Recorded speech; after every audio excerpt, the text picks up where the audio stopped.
For 3 years, I was a ghost. I gave up my name, my pride, and my multi-billion-dollar inheritance to play the role of the perfect obedient wife to Eric Ferguson.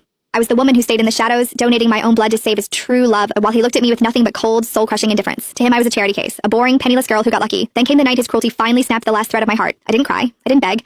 I simply handed him the signed divorce papers and walked out of his mansion with nothing but the clothes on my back and a smile that should have warned him, the game is over. The next morning, the world didn't wake up to a pathetic divorcee. It woke up to the return of Nicole Stanton, the richest heiress on the planet. Now I'm back in the spotlight, draped in diamonds and stepping out of private jets. I have a line of powerful men begging for a glance, and my family's empire is back in my hands. The boring housewife is dead. The woman who can buy and sell Eric's entire world has arrived. And Eric? He's suddenly standing at my door, eyes bloodshot, realizing he didn't just lose a wife. He lost the most powerful woman in the world. He wants a second chance. He wants to protect me. I laughed in his face, the flashbulbs of 1,000 cameras reflecting in my eyes. Mr. Ferguson, you're blocking my view. I have $1 billion fortune to inherit and a dozen more handsome men to meet before dinner. Don't let the door hit you on the way out. Ding!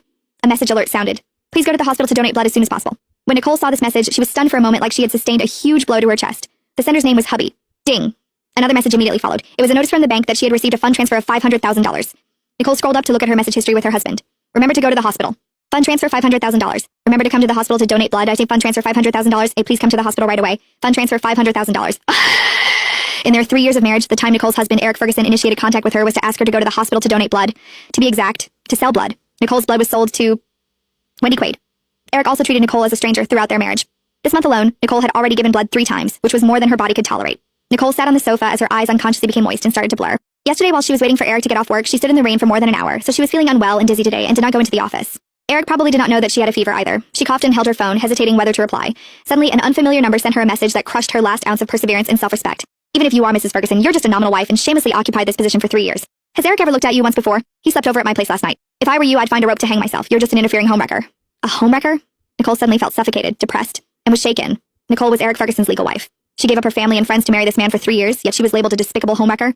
Once again, her chest felt like it was crushed. All those accumulated feelings for Eric throughout her humble days as his wife suddenly shattered into pieces. Following that message, a photo was sent to her phone. It was Eric's calm, sleeping face. His handsome, sculpted features were like an intricate art piece that made her so attracted to him, like a moth to a flame. This picture was an attestation to the message earlier.